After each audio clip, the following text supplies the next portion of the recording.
काल ज्या आंदोलनामध्ये ज्या पद्धतीनं शांततामय आंदोलनाला हाताळलं गेलं आणि लाठीचार्ज करून त्या तरुण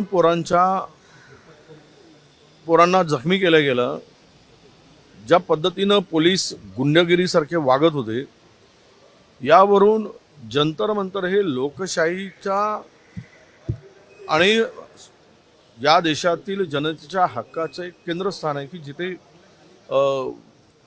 आंदोलन होतात.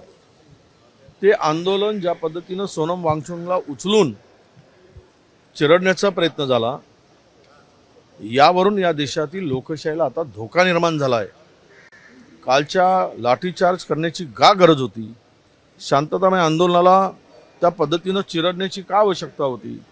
आंदोलनाला हे सरकार, मोदी सरकार का घाबरते आहे?